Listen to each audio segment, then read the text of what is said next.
Assalamualaikum warahmatullahi wabarakatuh. Halo guys, kembali lagi bersama saya Bubiren dan kita akan kembali mengomentari video dari Tampar lagi. Yang judulnya itu kenapa orang cerdas dari Iran murtad meninggalkan Islam, ya kan? Hediah Mahmadi. Jadi sebenarnya ini bukan orang cerdas ya, tapi orang keblinger. Jadi murtadnya tuh kita akan lihat nanti guys ya. Jadi di part 1 dan 2 ada saya buktikan kalau ini bukan cerdas namanya. Masa nggak paham sih kalau hijab itu adalah seperti seragamnya anak sekolah ya, seperti seragamnya orang kerja, itu tentara, polisi, orang bakaran. Jadi wajib pakai itu, nggak disita. Kalau tidak, Anda tidak akan boleh masuk sekolah gitu kan. Nah, itu adalah masuk dalam bagian aturan gitu. Ini nggak sembarangan hijab itu guys. So it's like a typical looking for a paradise for everyone. Yes. I mean, anybody who loves God, even if you're worshiping the wrong God, at the end you want your life to have meaning and that it's not going to end when you go into the ground. Yeah. Karena bayangkan ya, dikatakan sama si Hediah Mahmadi ini, bahkan jika kamu menyembah Tuhan yang salah. Jadi dia tuh berpikir kalau kita tuh menyembah Tuhan, benar atau salah, jadi kita tuh tidak akan berakhir di kuburan gitu atau di neraka. Guys, menyembah Tuhan yang salah, jelas salah gitu loh. Jadi kita tuh mencari Tuhan yang benar. Jadi dia ini berpikiran kalau yang penting Tuhan tuh mau benar mau salah, yang penting dia tuh bebas gitu kan. Dia tuh nggak mau masuk neraka. Jadi kalau ada Tuhan yang membuat dia tuh masuk neraka, dia akan tolak itu. Ada banget jiwa ya kan. Dia maunya gini loh. Dia maunya Tuhan tuh hanya yang mau masukkan dia ke surga. Ya kan? Meskipun dia tuh nggak mau pakai hijab, meskipun dia tuh mau hidup bebas, ya kan, yang penting dia tuh nggak mau masuk neraka, itu intinya. Ya kan, padahal dia nggak ngerti kalau Tuhan itu membuat aturan-aturan di Bible itu jangan mencuri, jangan berzina, jangan membunuh. Ini nggak bisa senaknya saja. Anda memilih Tuhan, mau benar mau salah, yang penting Anda masuk surga nggak bisa. Kalau memilih Tuhan yang salah, jelas masuk neraka, itu pasti. Nah, kalau memilih Tuhan yang benar, Anda harus ikut aturannya. Kalau nggak ikut aturannya masuk surga, kalau nggak ikut aturan masuk neraka, gitu. Jadi nggak mau ikut aturan Tuhan yang benar sama dengan mengikuti Tuhan yang salah, paham ya? Sama-sama itu, cuma bedanya mengikuti Tuhan yang benar itu kita tidak kekal di neraka, masuk neraka tapi sementara. Kalau Anda milih Tuhan yang salah itu masuk neraka kekal selamanya, itu dia tidak pahami. Jadi dia tuh yang penting mau Tuhan yang salah sekalipun ya, yang penting masuk surga, mana bisa begitu? Kalau Tuhan salah, pasti masuk neraka, kekal selamanya. Nah, disitulah kita lihat bahwa logika berpikir dari Mbak ini sangat absurd sekali, gitu kan. Jadi ini nggak bisa dikatakan cerdas, tapi mohon maaf ya, kebalikannya, guys. You go into the ground and you're waiting for eternity, and you say, what's going to happen to me in eternity? And here this preacher was saying, believe on Jesus, turn your life over to him, and he promises, he guarantees you paradise. Jadi sama seperti kebanyakan orang. Yesus tidak menjamin surga, ya, nggak pernah Yesus menjamin surga. Yesus katakan bahwa aku akan pergi ke rumah Bapakku. Ingat, rumah itu, surga itu punya Bapaknya, punya Allah, bukan punya dia. Dan aku akan menyediakan tempat bagi kalian. Jadi dia tuh hanya menyediakan tempat bagi kita di rumah Bapaknya, sama kayak saya. Saya janji pada kalian nih, saya nanti akan ke rumah Bapak saya dan saya akan menyediakan tempat buat kalian. Artinya, saya nggak punya kuasa, saya hanya menyediakan tempat. Kalau Bapak saya nggak setuju, dia kan tidak akan bisa masuk gitu loh. Tempat yang disediakan itu, ya kan, untuk kalian, tergantung kalian. Jadi misalnya kayak gini nih, cuma bayangkan ya, saya janji saya akan menyediakan tempat untuk kalian di rumah Bapak saya. Tiba-tiba teman-teman saya ini berbuat onar misalnya setelah saya janji itu, apa yang terjadi coba? Ya nggak masuk mereka.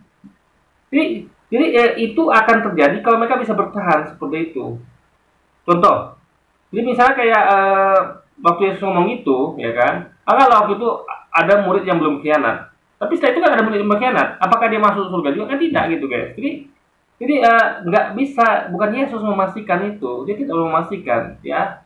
Dia hanya menyediakan tempat di rumah Bapaknya, sama seperti Anda nih, yang Mbak ini atau Mbak itu, gitu kan, pergi menyediakan tempat di rumah Bapaknya dia. Artinya rumah itu bukan punya dia hanya menyediakan tempat gitu guys. Nah, itu yang tidak dipahami oleh orang ini, gitu kan. sama seperti kebanyakan orang ya yang religius, apapun religiosity-nya, apapun kepercayaannya, pasti ada keinginan untuk punya kepastian kalau saya ini nanti matinya akan masuk surga, ya. Sama begini ya, kepastian anak masuk surga itu bukan tangan kita, tangan Tuhan, pemilik tempat itu. Kayak misalnya kepastian Anda untuk bertamu ke rumah orang, itu bukan Anda tentukan. Aku pasti akan bisa masuk rumah orang itu, nggak bisa. Kepastian itu milik orang itu, dia bisa memastikan. Karena dia punya rumah, paham ya? Yang punya surga siapa? Allah. Dia bisa memastikan, bukan kita. Siapa kita coba? Ya kan? Yesus juga begitu. Makanya Yesus hanya menyediakan tempat dua bapaknya, bukan rumah dia, gitu. Nah, jadi lucu kalau kita tuh mau memastikan kita masuk surga kelak. Ini lucu sekali. Sama kayak seorang murid ingin memastikan dia lulus ujian sebelum ujiannya kelar, sebelum dinilai oleh guru. Itu kan absurd. Jadi misal gini nih, muridnya bertanya pada gurunya, "Guru, saya mau belajar sama Anda."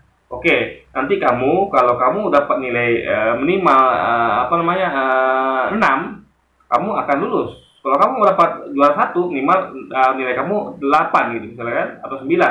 Nah, baru kamu nanti saya akan nilai itu. Nanti kalau kamu udah dapat segitu, kamu udah dapat lulus dan dapat ranking 1. Lalu gurunya mengatakan, "Guru, saya mau memastikan nih. Saya mau memastikan sekarang. Saya mau pastikan, bisa nggak saya juara 1? Bisa nggak saya juara apa?" Bisa, tapi nggak bisa saya pastikan. Karena ini kan tergantung kamu. Kalau kamu belajarnya bagus, ya, kamu kan selama dunia ini kan kita punya perjalanan waktu. Dari mulai sekarang ini hingga meninggal nanti, itu kan masih ada periode waktu yang belum kita jalani. Itu kita mati sekarang, oke, kita mati sekarang ya oke lah, berakhir semuanya. Tapi kita kan masih hidup terus gitu kan. Jadi sama seperti anak yang dia tuh baru masuk sekolah, lalu dia tuh mau milih sekolah nih. Guru atau kelas sekolah, atau murid orang tua ngomong pada gurunya pas sekolahnya, "Saya mau anak saya ini ya dipastikan lulus dan dapat ranking 1." Ya kan, dipastikan lulus dapat ranking 1. Kepala sekolah mengatakan, "Aduh, nggak bisa ibu.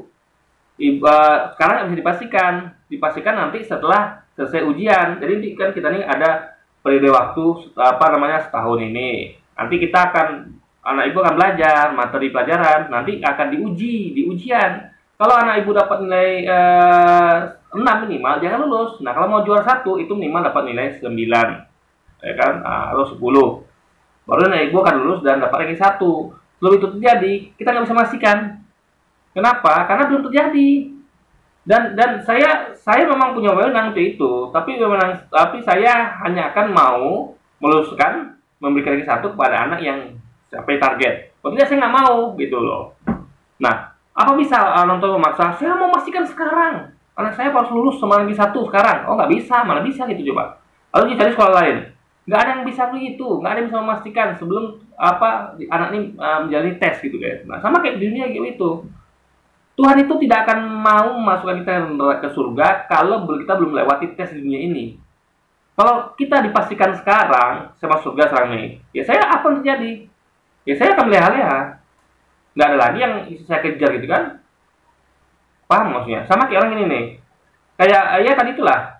Anda mau lulus sekolah, dapat ranking misalnya. Lalu Anda dipastikan sebelum pas Anda masuk sekolah, Anda sudah dipastikan. Anda apa yang terjadi? Anda tidak akan mau belajar dengan baik. Kenapa? Sudah pasti lulus kok. Ngapain? Kayak orang udah pasti gajian kok. Udah pasti nggak pakai ngechat kok. Dia bakal kerja main-main guys, gitu. Jadi intinya adalah sesuatu itu nggak bisa seperti itu, ya. Kepastian itu bukan milik Anda, tapi milik Tuhan. Dia bisa memastikan. Jadi selama menjalani hidup, kan itu tuh kita tuh kan ada dosa, ada pahala, ya kan? Nggak adil nggak kira-kira? Kalau semua orang yang banyak dosanya tuh masuk surga bersama Anda yang tidak ada dosa, adil tidak? Nggak adil. Ya kan? Makanya orang yang berdosa itu akan dimasukkan ke neraka dulu untuk dihukum. Sama seperti kita ya. Kita sama-sama orang Indonesia nih. Tapi kita nggak bisa disamaratakan. Ada orang yang Indonesia yang buat kriminal, ada yang baik. Masa yang kriminal sama dengan berbaik itu tidak dimasukkan ke penjara? Tentu walaupun sama-sama orang Indonesia tetap masuk penjara kalau dia berkriminal. Sama kayak sama-sama orang Islam, kalau yang kriminal ya tetap masuk surga neraka dulu, belum masuk surga, dihukum dulu. Nah, makanya ini menjadi absurd. Waktu itu ada orang Kristen ditanya ya, ini kalau ada orang Kristen bunuh orang Islam, itu orang Kristennya bagaimana? Masuk surga apa neraka? Masuk surga ya, luar biasa guys. Jadi orang Islamnya gimana dibunuh? Masuk neraka, luar biasa. Jadi di mana keadilan? Orang Kristen bunuh orang Islam, dia masuk surga. Orang Islam yang dibunuh masuk neraka. Gimana keadilan? Harusnya kan logikanya, oke lah. Orang Islam ini memang karena dia menyembah Tuhan yang salah, itu dia masuk neraka, kekal. Tapi orang Kristennya juga harus dihukum. Kenapa? Karena dia melakukan kesalahan yang harus dihukum dulu. Itu kan membunuh orang itu kesalahan, dihukum dulu di neraka, baru masuk surga, kan itu logikanya. Ini tidak. Meskipun membunuh, nggak dihukum, masuk surga, luar biasa guys. Nggak adilnya gitu kan. Nah, jadi seperti ini adil sendiri tidak masuk akal gitu kan. Jadi kita tuh nggak bisa sebagai manusia itu hidup seenaknya, karena kita bukan Tuhan. Kita tuh harus tunduk pada aturan Tuhan. Dan itu disampaikannya melalui kitab, Al-Quran, dan kitab-kitab sebelumnya, Taurat, Zabur gitu kan. Jadi nggak bisa kita tuh hidup seenaknya. Kita memastikan kita masuk, jadi kita tuh seperti negosiasi. Masuk, kalau kita masuk agama ini masih masuk surga nggak? Oh pasti, langsung kita masuk. Nggak begitu caranya. Seakan-akan di agama itu nggak ada aturannya gitu kan. Sama kayak misalnya masuk sekolah kita. Ada nggak kita masuk suatu? Saya masuk sekolah ini jamin lulus tidak? Jamin lulus kita masuk. Karena nggak ada begitu. Tiap sekolah, tiap kerjaan itu semuanya ada parameter-parameternya. Anda kalau mau lulus, Anda harus begini, begini, begini. Aturan diterapkan, seragam, pakai seragam, nggak boleh merokok, rokok baik, ya kan, kerja yang baik, sekolah yang baik, yang benar, jawab ujian yang baik, yang benar, ya kan, lalu capai prestasi, baru dapatkan gaji, baru dapatkan reward hadiah gitu kan, gitu. Nggak ada ya. Saya masuk perusahaan ini, udah pasti saya tuh gajian kan, udah pasti saya tuh jadi direktur kan, nggak bisa begitu. Artinya masuk sekolah ini udah pasti lulus kan, mana bisa begitu ya kan? Kalau ada sesuatu itu saya juga mau. Tapi kan nggak masuk akal guys, nggak masuk akal. Jadi nanti orang mau masuk sekolah dipastikan lulus, ya dia ngapain datang ke sekolah? Udah pasti lulus kok, tinggal anteng aja di rumah kan. Tiba-tiba 3 tahun datang situ langsung ambil sertifikat, saya lulus kan. Nah, kan nggak bisa begitu guys. Jadi dia tuh harus berusaha dulu. Ikuti semua aturan di sekolah itu, di pekerjaan itu, baru dia dapatkan hasilnya. Sama kayak di dunia, Anda mau surga ya harus kerja keras, nggak bisa tuh leha-leha gitu. Seakan-akan surga itu harganya murah guys, Anda bayangkan ya, kita saja untuk dapatkan dunia itu harus kerja keras. Anda mau jadi orang kaya, Anda harus nabung, harus kerja keras. Anda mau jadi pintar, harus belajar keras. Itu surga itulah yang ultimate, yang paling di dunia ini tidak ada bandingan di surga itu. Masa surga yang mahal itu harganya lebih murah pada dunia? Karena masuk akal. Lebih murah harga surga dibandingkan dunia.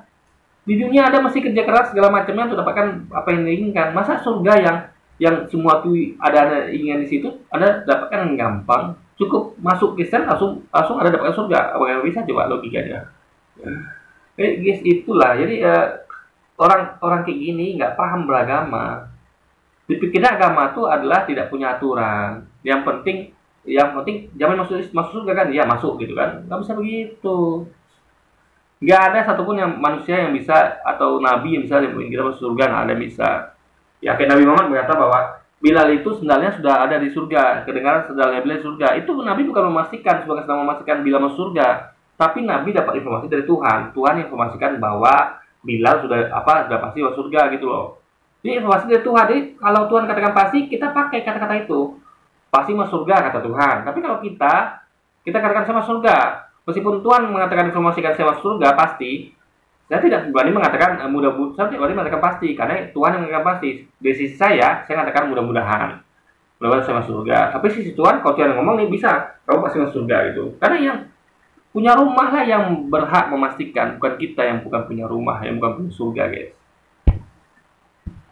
Ya, dia juga punya keinginan seperti itu. Dan ketika dia mendengarkan pendeta ini, preachers ini ya, yang mengatakan kalau kamu percaya kepada Yesus yang menjanjikan paradise, maka kamu akan selamat. So I watched hours and hours and hours of this pastor, and of course I started to pray. I was very confused. I was taught that they worship many gods, that Christians worship many gods. And so I just put my head down in sajda and I just was Ini jelas Kristen itu menyembah banyak Tuhan, masih juga masuk gitu kan absurd ya.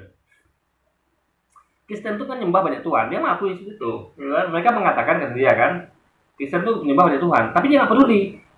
Jadi udah diingatkan oleh saudara-saudaranya bahwa Kristen menyembah banyak Tuhan, yaitu ada Tuhan Bapa, Anak, Roh Kudus, masih dia nggak peduli. Jadi dia buang semua logikanya, dia buang semua nasihat itu, lalu dia dudukkan kepala, alias itu dengan menghilangkan akalnya. Yang penting masuk surga, itu intinya guys. Keblinger masuk surga, keblinger dengan kepastian masuk surga. Lalu melupakan saran teman-temannya bahwa Kristen itu menyembah banyak Tuhan. Bagaimana bisa Anda bayangkan ya, jangan banyak Tuhan, 2 Tuhan aja nggak mungkin. Anda bayangkan di Indonesia ini ada 2 presiden, apa yang terjadi? Ya kacau. Ada 2 bapak, kacau. Di rumah Anda punya 2 bapak, ya kacau. Bapak mana yang mau Anda ikutin? Di kantor ada 2 bos, bos mana Anda ikutin? Kacau guys. Jadi nggak bisa ada 2 pemimpin, nggak bisa dalam satu rumah tangga, dalam satu dunia. Hanya ada 1 Tuhan. Kalau ada 2 Tuhan, nanti 2 Tuhan-Tuhannya itu berantem. Kita mau ikutin Tuhan yang mana gitu kan? Itu baru 2, apalagi kalau banyak ya. Many gods, and so I just put my head down in sajda, and I just was constantly praying, God, please tell me who you are. I am thoroughly confused. Now, jadi Tuhan yang mana? Dia berkata, God, Tuhan, bimbing aku. Ya, Tuhan yang mana? Tuhan Anak kah? Tuhan Bapa? Tuhan Roh Kudus? Membingungkan guys. Jadi Tuhan itu kan satu. Jadi kita tuh kalau mau ya lepas dari segalanya, kita katakan Tuhan bimbing aku, misalnya gitu. Nah, jadi kita lepaskan dari segala Tuhan yang kita anggap lebih dari satu itu. Karena Tuhan cuma satu. Dia yang maha sempurna, maha segalanya itu, guys. Hanya satu, enggak 3 dalam 1, enggak ada itu. I am thoroughly confused. Now please reveal yourself to me. And yes, go ahead. Oke, jadi dia tonton itu videonya berulang-ulang, berjam-jam. Jadi mungkin dia tonton satu pendeta itu ya berjam-jam dia tonton. Yang dia tahu adalah kalau Kristen itu menyembah banyak Tuhan, ya. Tapi akhirnya dia berdoa di dalam diri sendiri setelah dia menonton video tersebut, dan dia istilahnya pernah tahu dari banyak orang kalau Kristen itu menyembah banyak Tuhan. Akhirnya dia berdoa menunjukkan, minta diberi petunjuk siapa Tuhan yang sebenarnya. So it was in one of those prayers when I asked God. Jadi jawabannya sekarang gini, kan siapa Tuhan sebenarnya? Jadi jawab kita sekarang. Tuhan sebenarnya adalah apakah Yesus, apakah Allah atau Roh Kudus? Yang mana Tuhannya yang sebenarnya? Karena dan 3 itu siapa Tuhan sebenarnya gitu kan? Pasti dia bingung guys. It was in one of those prayers when I asked God to reveal himself to me that I heard the voice of Jesus say, Hedia, it's me. Wow. And that was it. Oh, jadi dia dengar Yesus ngomong kepada dia, Hadia, ini aku. Itu aku gitu kan. Bagaimana bisa coba guys ya kan? Bagaimana bisa seperti itu? Coba. Jadi kita tuh ya kadang-kadang kita tuh suka berhalusinasi. Kita merasakan kayak mendengarkan sesuatu suara gitu kan. Itu hal yang lumrah gitu. Jadi nggak bisa dipercaya. Kenapa saya katakan begitu ya? Karena kita harus cek kitab sucinya, bukan dengar suara-suara yang kita dengar. Kenapa saya katakan begitu? Karena ya setan pun bisa berbisik telinga kita. Ingat, coba Anda bayangkan ya, ketika Anda sedang lagi ngapain aja, itu pasti dengar bisikan kan? Kayak contoh misalnya, misalnya saya kadang-kadang dengar bisikan ya, oh jangan ke tempat itu, bagus kamu kerja aja, oh kamu jangan pergi ke masjid, jangan sholat, begini kamu nggak sholat, malas pergi ke masjid, jangan, enak di rumah tiduran. Kan kita sering dengan kata-kata seperti itu kan? Arahan-arahan yang mana yang membuat kita tuh kadang-kadang kita tuh ayo kita ke masjid sholat, atau ayo kita buat sedekah atau buat kebaikan. Kadang-kadang ada sebaliknya, jangan lagi sholat, jangan lagi ke masjid, capek, enak di rumah aja. Jadi kita tuh sebenarnya ya setiap hari kita selalu mendengarkan bisik-bisikan kalau mau jujur ya. Jadi bahkan tergantung apa yang kita rasakan gitu. Kayak kita contohnya kita lagi ada feeling sama suatu wanita misalnya. Nah kata hati kita kadang-kadang mengatakan itu jodohku loh, harus kamu kejar itu. Kadang-kadang gitu kan, kadang-kadang cewek itu nggak baik bagimu, masih banyak cewek lain. Jadi sering bermain seperti itu di dalam telinga kita guys, bisikan-bisikan itu yang kita anggap itu ada, sebenarnya itu hanya bisikan hati saja, bukan real. Jadi permainan dalam hati, jadi kita nggak tahu itu siapa gitu. Nah, jadi siapa yang tapi kalau kita yakin ya, yang membisikkan kalau kita tuh jangan ke masjid, jangan sholat, itu tuh setan biasanya. Tapi kalau ada yang mendorongkan mereka ke masjid lah, cepatlah sholat tuh, oh itu lagi azan udah mau azan itu, nah itu biasanya apa bisikan dari hati yang baik gitu. Jadi itu kan hanya apa namanya, hanya asumsi. Kita nggak tahu betul itu apa bisikan itu datang dari siapa, kita nggak tahu karena kita nggak kelihatan guys, nggak kelihatan. Kita hanya bisa berasumsi gitu loh. Jadi gini loh, apa namanya? Jadi kita seakan-akan kita tuh apa namanya, melihat apa mendengarkan itu ada, padahal belum tentu, gitu kan? Kayak dulu, Anda dulu bayangkan ya, ada saya itu pernah apa namanya apa ya berpikir jangan-jangan Yesus Tuhan gitu, pernah terpikiran gitu kan. Jadi ada bisikan yang mengatakan benar nggak ini Allah ini Tuhan, ya kan? Jangan Allah bukan Tuhan, jangan Yesus Tuhan. Itu pernah terbesit dalam pikiran saya guys, ketika saya bangun tidur. Waktu saya pernah cerita ya, saya pernah mimpi 7 hari itu tuh kiamat. Saya katakan kiamat tuh kayak real sekali. Saya tidur di belakang rumah, bagian belakang rumah sendirian waktu itu siang-siang ya. 7 hari turut-turut itu pulang sekolah saya capek sekali kan, saya ketiduran. Jadi saya belum makan itu kan, karena nunggu orang tua pulang dari kerjaan. Saya belum makan, jadi saya langsung sudah ketiduran ini kan. Jadi saya selalu mimpi kiamat 7 hari turut. Lalu di hari ke-7 saya bangun dan kayak ada bisikan itu, jangan-jangan Allah bukan Tuhan, jangan-jangan Yesus yang Tuhan. Nah tapi bisikan itu bukan saya jadikan, oh berarti Yesus Tuhan, bukan. Karena saya tahu itu hanya bisikan, salah satu hanya kata hati gitu, mempertanyakan sesuatu yang mungkin sama ini ternyata faktanya saya itu tidak pernah mengetahui siapa itu Yesus. Akhirnya saya belajar, saya buka Alkitab, saya buka Al-Quran, saya banding-bandingkan, saya dengan komparasi kajian. Akhirnya saya mengerti, oh ternyata Yesus itu adalah nabi. Jadi nama lainnya bisa gitu. Jadi saya kira saya tahu. Jadi itu makanya kalau kita dengarkan seperti itu, kita harus mengkaji. Bukan misalnya dikatakan bahwa itu aku, lalu kata dia percaya gitu kan, nggak begitu. Oh gitu, Anda akan percaya semua bisikan yang ada di kepala Anda. Kepala mengatakan jangan kerja lagi hari ini, malas, saya tidur aja. Ikutinlah kalau memang berkata itu benar, merasa itu benar. Setiap ada bisikan yang kepala Anda, ikutin kalau Anda memang konsisten. Yang mengatakan apa namanya, dia ini ngeselin deh, pukul dia. Anda yang pukul itu orang gitu. Kalau memang Anda memang itu patokan Anda, itu kata hati Anda, nggak bisa begitu. Nggak semua tuh harus kita sebatas itu saja. Harus ada tindakan lebih lanjut. Misalnya ada dorongan nih, misalnya apa namanya, itu wanita baik-baik, seperti wanita baik-baik, sama dia saja, dia jodohku gitu. Ya kita nggak bisa langsung, dengan begitu kita langsung menikah sama dia, nggak bisa. Itu hanya dorongan untuk kita tuh lebih mengkaji. Jadi ketika dia merasakan ada kayak bisikan misalnya, Yesus mengatakan ini aku, padahal dia nggak kelihatan gitu kan, mana Yesusnya, cuman angan-angan saja, cuman halusinasi, bisikan halusinasi, ya kan? Jadi seperti ada suara yang mengatakan bahwa Yesus mengatakan itu aku. Gimana itu Yesus? Anda pernah nggak mendengar suara Yesus sebelumnya? Jadi gini loh, mengklaim sesuatu adalah suara Yesus kah, suara siapakah, atau itu adalah Yesus kah? Sementara dia ini nggak pernah bertemu Yesus, nggak pernah dengar suara Yesus, itu bagaimana? Coba logikanya absurd, guys. Jadi gini loh, misal saya mengklaim bahwa saya mendengar suara Soekarno aja lah ya. Saya mendengar suara Soekarno, ya kan? Lalu,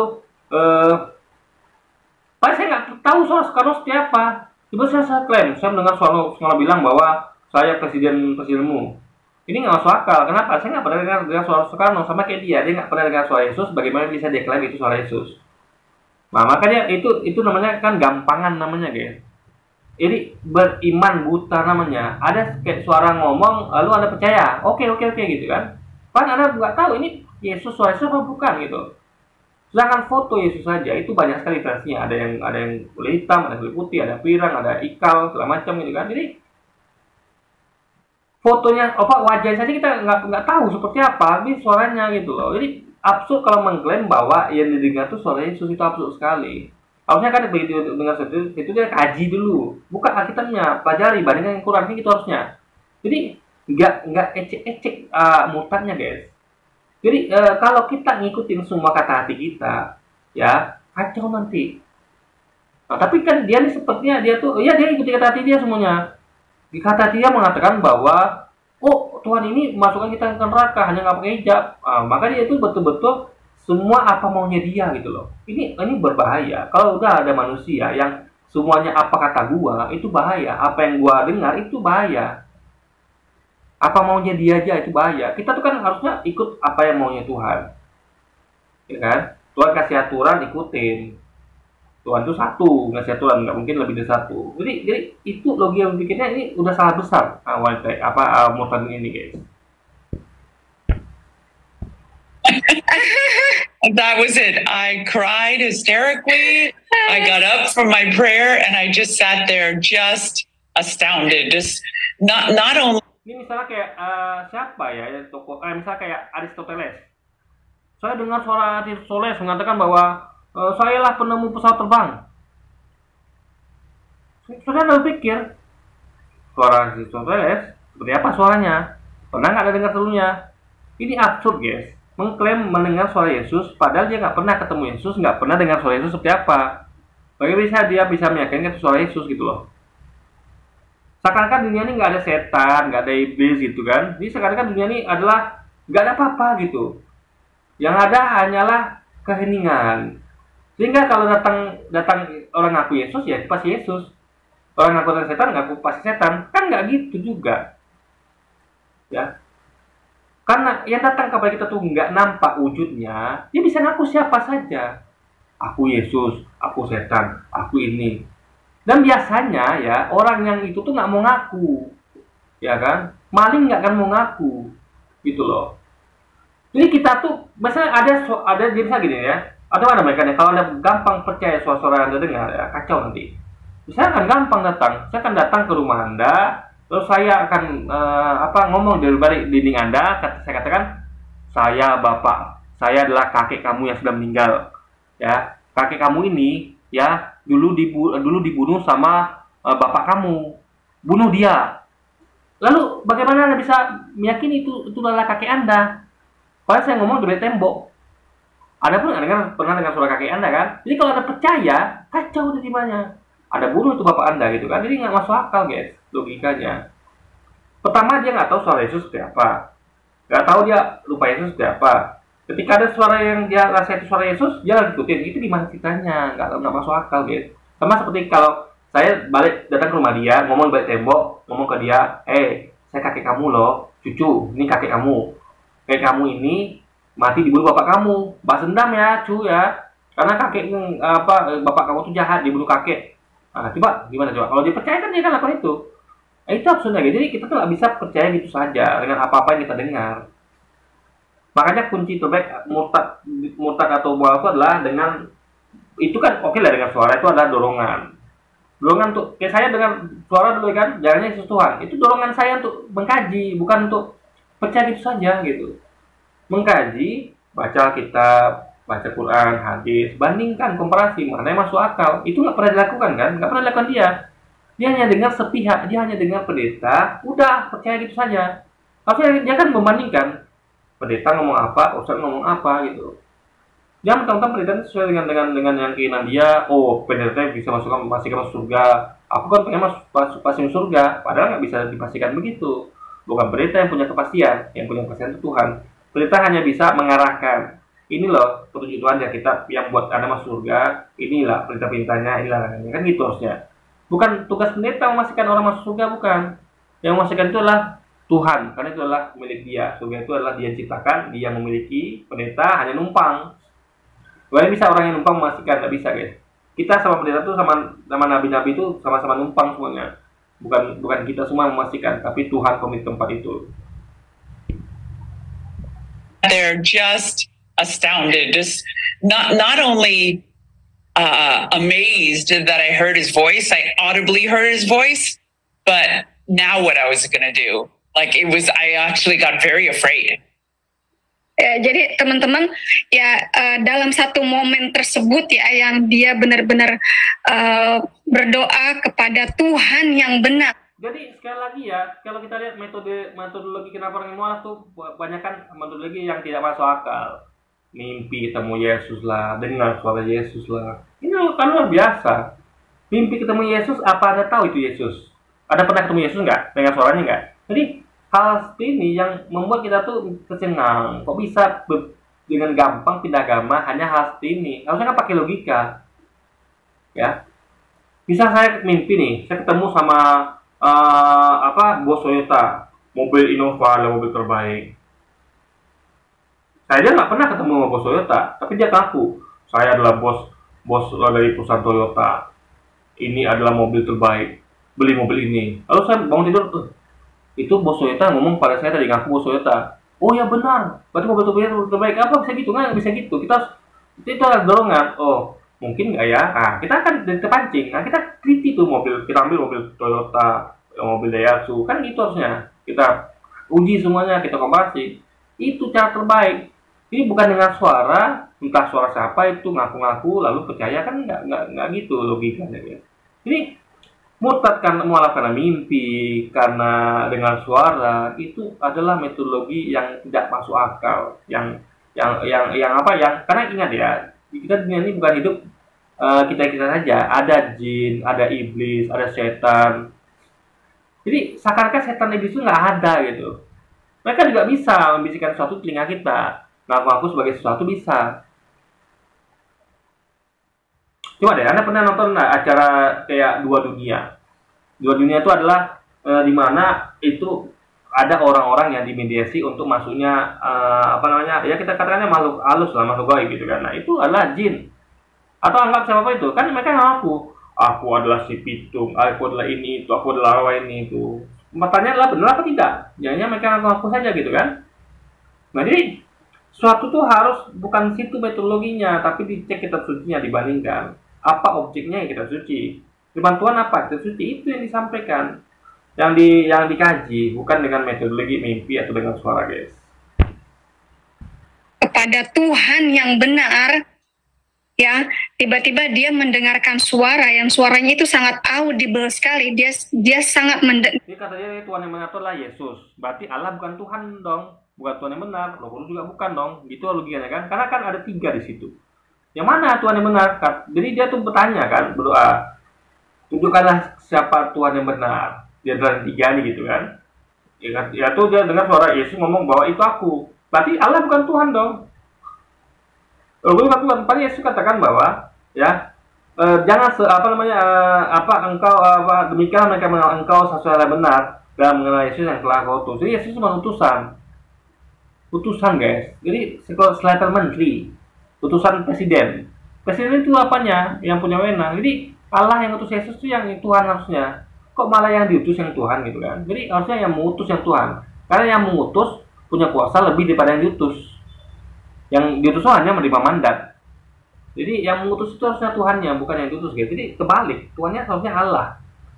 Jadi satu-satunya di Alkitab kalau dibaca ya, satu-satunya entitas yang ngaku sebagai Tuhan itu cuma Allah. Jadi Allah katakan bahwa akulah Allah Tuhanmu, akulah Allah Tuhan kalian.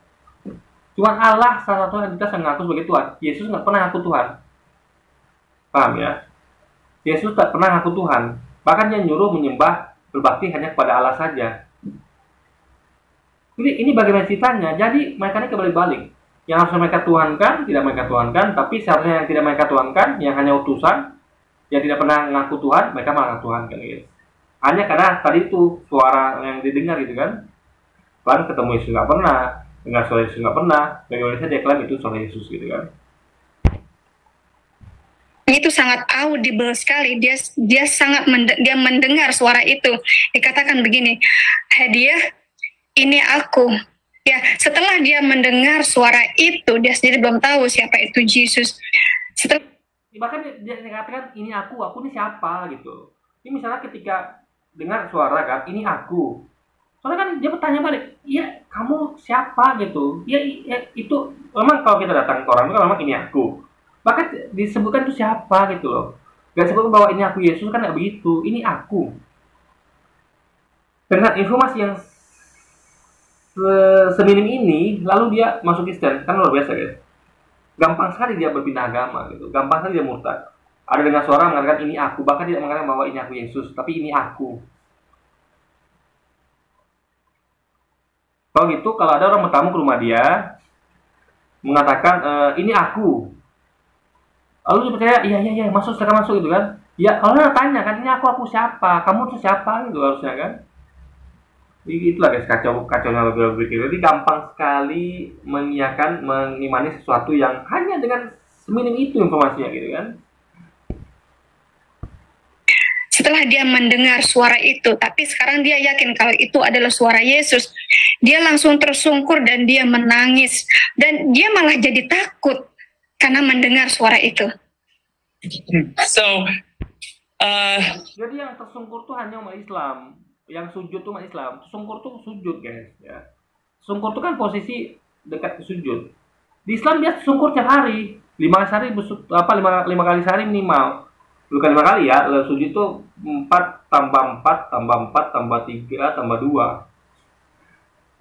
12, 15, 12 kali sungkur sehari. Ini dia sama sekali sungkur gitu loh. Habis itu dia nggak sungkur lagi, kenapa? Karena tidak ada sujud di Kristen, nggak ada. Jadi kacau guys, kalian sungkur sekali gitu kan, dan kepada manusia pula, bukan kepada Tuhan. Sungkurnya gitu. I just kept praying. I kept listening. I started to read the Bible, and the Lord just comforted me and said not to be afraid. And that just began my journey. From there, I went and I got baptized, and it's been a miraculous journey ever since. Jadi dia baca kitab, memang ada penelitian dari kita tuh bahwa jangan takut, ikuti jalanku gitu-gitu. Tapi dia tidak baca selanjutnya yang Tuhannya mana ngomong seperti ini gitu. Ini karena pikirannya sudah Yesus Tuhan, lalu dia berpikir bahwa dia kita tuh yang ngomong Yesus gitu, bahwa Yesus yang mengatakan jangan takut segala macam itu gitu loh. Jadi ini kan absurd kan, harusnya diteliti, harusnya kan. Ini ada 3 nih yang dicuankan, Allah Bapa, Allah Anak, dan Roh Kudus. Yang mana Tuhan, harusnya gitu kan. Jadi hanya dengarkan kata-kata janganlah takut, tapi udah dokumennya tanam bahwa Yesus Tuhan, itu kan kacanya guys. Jadi harusnya itu mengkaji benar nggak Yesus Tuhan dia kitab gitu. Jangan dia kitab berkata sebaliknya, Yesus cuma nabi, cuma utusan, tapi yang ngaku Tuhan adalah Allah guys. Harusnya gitu kan. Tapi tidak. Kalau dogma melekat bahwa Yesus itu Tuhan, jadi dia hanya tinggal melihat kata-kata menenangkan saja, jangan takut, jangan ini gitu kan. Kacau guys, benar kacau. Ini cara murtad yang memang seperti kebanyakan begitu, yang kita lihat, kita pantau, kita wasin memang gitu kan. Ya memang itulah cara mereka murtad. Nggak pakai logika, tapi main senaknya aja gitu guys ya kan. And it's been a miraculous journey ever since. Ya, jadi saya terus saja berdoa, saya terus saja meminta dan membaca Alkitab. How do you find the Bible, sister? In a store. I had no Christian friends. I had never been in a church for worship. Everything was online. I met Jesus on YouTube, and I became a Christian watching YouTube. So, jadi teman-teman, Hedia ini tidak pernah ke gereja, tidak pernah diinjili, ya, tidak pernah ada yang menginjili, tidak. Ketemu Yesus di YouTube ya, bentar, kita lagi ya, ini aneh guys. And when I called the church to get baptized, I called North Carolina from the preacher that I was watching on YouTube. Church. Nah, tahu dari banyak orang kalau Kristen itu menyembah banyak. And when I called the church. Teman-teman, ya dalam satu momen tersebut ya yang dia benar-benar berdoa kepada Tuhan yang benar, ya tiba-tiba dia mendengarkan suara yang suaranya itu sangat audible sekali. Dia sangat dia mendengar suara itu. Dikatakan begini, Hadiah, ini aku. Ya, setelah dia mendengar suara itu, dia sendiri belum tahu siapa itu Yesus. Setelah dia mendengar suara itu, tapi sekarang dia yakin kalau itu adalah suara Yesus, dia langsung tersungkur dan dia menangis, dan dia malah jadi takut karena mendengar suara itu. So, I just kept praying. I kept listening. I started to read the Bible, and the Lord just comforted me and said not to be afraid. And that just began my journey. From there, I went and I got baptized, and it's been a miraculous journey ever since. Ya, jadi saya terus saja berdoa, saya terus saja meminta dan membaca Alkitab. How do you find the Bible, sister? In a store. I had no Christian friends. I had never been in a church for worship. Everything was online. I met Jesus on YouTube and I became a Christian watching wow. Saya ketemu Yesus di YouTube. Guys, dengar tadi. I met Jesus on YouTube. Bagaimana bisa dia ketemu Yesus di YouTube gitu loh. Yesus ada YouTube, luar biasa. Coba bayangkan ya, bisa nggak pakai logika membayangkan bahwa dia berkata bahwa saya ketemu Yesus di YouTube. I met Jesus on YouTube. How can? Sister, how can? Bagaimana bisa coba? Yesus di YouTube. Tadi katanya dengar suara Yesus, lalu ketemu Yesus di YouTube. Ini makin absurd, guys. Makin sini tuh makin buat kita cengang gitu kan, makin buat itu wow, Yesus di YouTube itu luar biasa. Yesus di YouTube. Ini gimana ceritanya ya? Ketemu Yesus di YouTube. Wow. So, jadi teman-teman, dia ini tidak pernah ke gereja, tidak pernah diinjili, ya. Tidak pernah ada yang menginjili, tidak pernah mendengar mengenai kekristenan. Dia tonton semua itu melalui YouTube, ya, melalui YouTube video, dan dia membaca Alkitab itu di toko buku, itu bookstore, ya. Lalu Yesus meyakinkan kepada dia, jangan takut, ya. Nah, setelah itu dia dibaptis, ya. Dia dibaptis. Nah, dia ngomong tadi kan, Mbak ini kan, sampaikanlah, translatekan tuh apa yang disampaikan oleh si Hedi ya, bahwa saya ketemu Yesus di YouTube. Gak ditranslate mereka kan, itu kacau guys. Jadi kalau dia jujur mengatakan bahwa dia harus tanya Mbak Hedi ya, Mbak bilang ketemu Yesus di YouTube, itu bagaimana ceritanya Mbak? Itu harus ditanyakan harusnya gitu kan, tapi dia nggak mau mempertanyakan. Mungkin dia juga merasa itu aneh dan dia tuh nggak mau menanyakan guys. Kan dia tahu itu pasti aneh kalau ditanyakan gitu kan. Ya, nah setelah itu dia dibaptis, ya, dia dibaptis, dan disitulah journey-nya, perjalanannya bersama Kristus itu dimulai. That's amazing. So YouTube is great. It is. The devil uses it, but Jesus uses it too. When I called, so I was living in Los Angeles.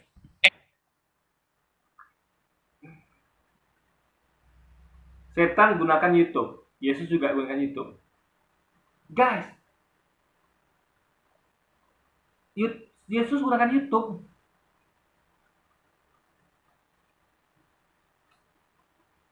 Gak habis pikir lagi saya guys, gak habis pikir. Ini betul-betul suka-suka dia aja gitu kan. Ini saya bukan menghina di sini, bukan, tapi mencoba mengajak Anda untuk berlogika. Bisa dia mengklaim bahwa setan atau Yesus menggunakan YouTube.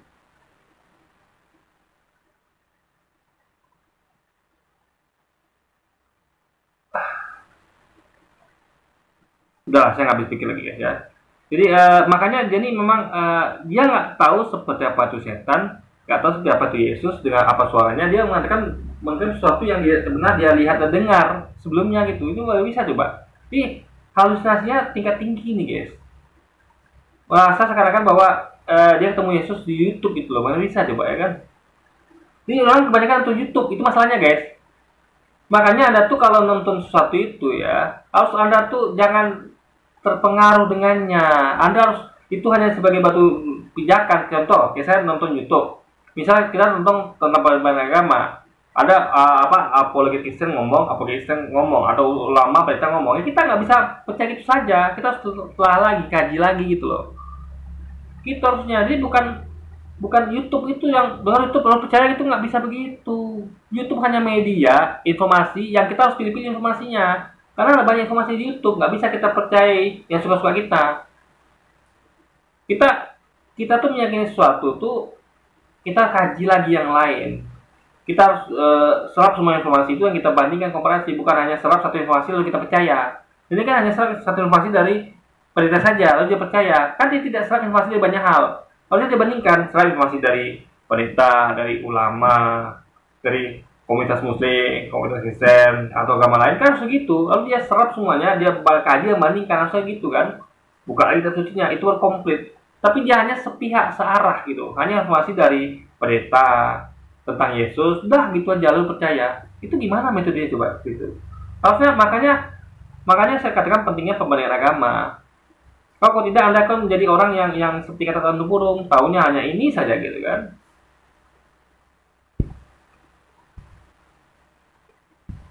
And when I called the church to get baptized, I called North Carolina from the preacher that I was watching on YouTube. And I called them and I said, I was a Muslim and I believe in Christ and I want to get baptized. Saya kan dia tinggal di California ya, tapi dia nonton video pendeta ini tinggalnya di North Carolina. Ini masuk Kristen hanya karena YouTube, luar biasa guys. Saya nggak tahu nih dengar suara Yesus itu dari YouTube dari mana gitu kan. Ini guys, ini YouTube bahaya juga, bisa buat orang murtad gitu kan. Jadi gini loh, YouTube ini bukan hanya buat orang murtad ya, juga buat orang mualaf. Tapi makanya ya, tapi mualaf itu beda. Mereka ketika mualaf, mereka nonton YouTube, mereka dengarkan kajian, itu mereka mendengarkan kajian perbandingan. Mereka dengarkan apa kata pendeta, mereka dengarkan apa ustaz, mereka merasa apa yang disampaikan itu masuk akal, apalagi transitas dan semacamnya. Lalu mereka dengarkan kata pendeta, ulama, oh masuk akal, akhirnya mereka pindah. Jadi mereka tuh mualaf ada perbandingannya. Kalau dia kan tidak, dia hanya dengarkan dari katanya khotbah pendeta saja kan. Gak ada dia ngomong bahwa dia dengarkan khotbah ulama juga, dibandingkan kan nggak ada. Minimal kayak apologet Islam lah, gitu. Ya dari sekolah Islam lah yang membahas tentang agama lah, ini kan tidak. Apa dia sudah benar dengan Zakir Naik, ya Ahmadiyyah dan sebagainya, apa sudah benar kan tidak. Dia hanya sepihak dengan pendeta sudah masuk Islam, kan itu kan absurd guys. Jadi tidak ada perbandingan sama sekali, tidak ada komparasi sama sekali. Itu kacau guys. Jadi hanya mengkaji satu bagian, dan itu bukan juga mengkaji, tapi hanya percaya dengan kata-kata seperti jangan takut dan segala macamnya gitu. Harusnya kan diteliti siapa Tuhan di Alkitab gitu kan, karena kan ada banyak Tuhan yang dia ketahui, ada Tuhan Bapa, Anak, Roh Kudus. Jadi siapa Tuhannya gitu. Lalu tiba-tiba ada perkataan bahwa it's me, itu aku. Ya aku itu siapa? Apakah yang ngomong aku adalah Yesus, apakah Roh Kudus, apakah Bapa gitu kan. Jadi nggak terangkan ini aku ini siapa gitu kan. Tapi langsung dia katakan itu Yesus, itu kan absurd gitu kan.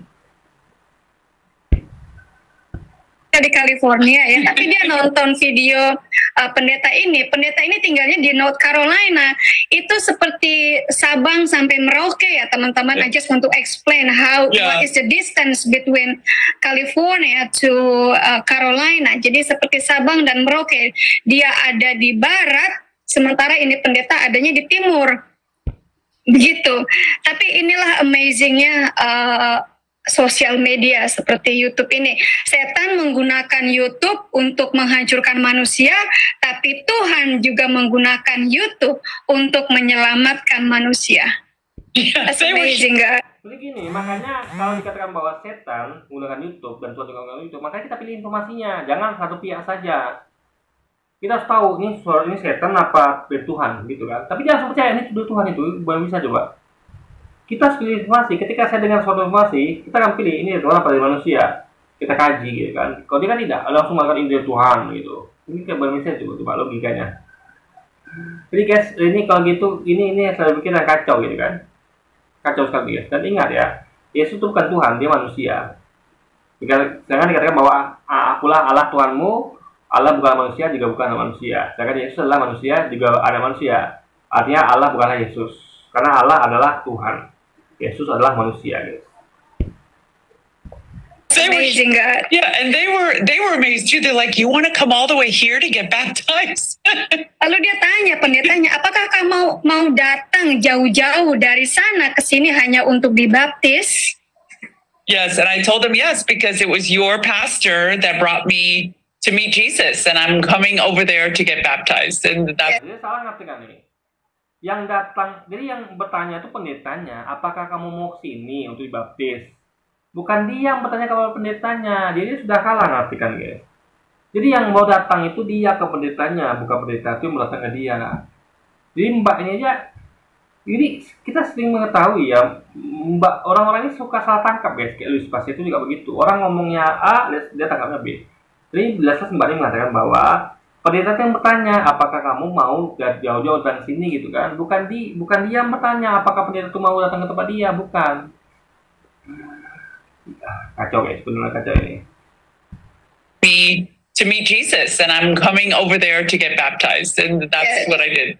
Ya, dia bilang, oh iya, saya bersedia datang ke North Carolina karena kamulah yang saya dengarkan dan saya mau dibaptis oleh pendetamu, seperti itu. So that's how I met Jesus. So did you really went to Carolina? Yeah, oh yeah. Jadi itulah saat aku ketemu Yesus. Jadi Yesus itu yang mana maksudnya gitu kan? Apakah pendeta itu Yesus? Di saat itulah aku ketemu Yesusnya. Saat yang mana, Mbak? Saat Anda pergi ke North Carolina itu atau gimana atau kapan gitu kan? Jadi katanya dia dengar suara Yesus. Lalu dia ketemu Yesus di YouTube. Lalu katanya saat itu ketika dia mau ke Carolina itu ketemu Yesus. Jadi kapan dia ketemu Yesus gitu?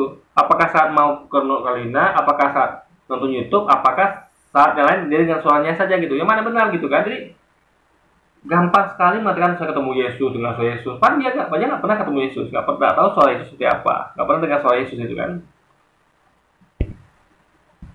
Carolina. Yeah, oh yeah, no, I got baptized in North Carolina. Yes. Wow. Yes. So jadi dia datang dari Los Angeles ke North Carolina hanya ingin dibaptis. Istilahnya dia tinggal di Padang, tapi dia datang ke Papua cuma untuk dibaptis, saudara-saudara. Luar biasa pengorbanannya kan? If I may know, who's the pastor, sister? It's Stephen. So itu bukan pengorbanan guys, semua ini bisa capai dengan banyak kendaraan kayak pesawat ya dari Papua ke ini berapa jam lah gitu kan. Jadi dia belum tahu kali orangnya haji ya. Kita haji umroh dari tempat saya misalnya kan, atau Jakarta ke Mekah tuh berapa jauhnya coba? Lintas negara, melewati samudra, ya kan? Lintas negara, pulau-pulau, ya kan? Berbatasan negara. Haji umroh, haji tiap tahun, umroh kapan kita mau, coba. Jadi haji itu banyak ritualnya, lari kecil di Safa Marwah, segala macamnya, ya kan? Puasa segala macam, sholat 5 waktu, ya kan? Jadi banyak ritual haji dan umroh. Kalau itu cuman pergi dari tempat dia kan itu adalah suatu pengorbanan, orang banyak lagi jalan-jalan, pelesiran. Dari Indonesia pergi ke Italia, ke Korea Selatan, ke Jepang, ke Amerika, ke Eropa, jalan-jalan. Apakah bagi mereka itu suatu pengorbanan? Tidak. Bagi mereka itu suatu kesenangan. Jadi, berarti dia tidak ngerti apa arti pengorbanan, nggak ngerti dia guys. Kecuali kalau dulu ya nggak ada pesawat, yang ada naik onta atau naik keledai atau naik kuda, oke. Tapi kan ada pesawat sekarang. Dan di sini cuma dibaptis, bukan ya seperti kita, bahkan lebih ribet lagi sholat. Baptis itu hanya mandi air ya, pecik air, udah selesai. Sholat coba namanya kan, Anda harus ruku, harus sujud, ya kan, harus berkali-kali, harus apalagi gitu, harus ke masjid lagi dan segala macam 5 kali sehari loh. Jadi pengorbanan yang dilakukan Mbak ini itu bukanlah dikatakan suatu pengorbanan guys yang wah gitu. Jadi melebihkan sesuatu. Karena kan itu wah, Anda pergi dari situ ke situ gitu kan. Sekarang kan ini nggak ada orang yang pergi orang pergi lintas negara lagi kan. Dari Indonesia ke Jepang, ke Korea, ke Eropa, ke Amerika, jalan-jalan gitu kan. Guys, jadi melebihkan sesuatu yang nggak lebih sebenarnya, itu kacau. Jadi apanya wow gitu kan? Ini kayak juga kata cerdas tadi, katanya mau cerdas, itu kan lebihkan. Nggak cerdas dikatakan cerdas, bukanlah satu pengorbanan dikatakan itu pengorbanan. Ini kan kacau guys. Jadi makanya memang suka melebih-lebihkan segala sesuatu. Yang katanya dengan suara Yesus lah, padahal dikatakan ketemu Yesus di YouTube.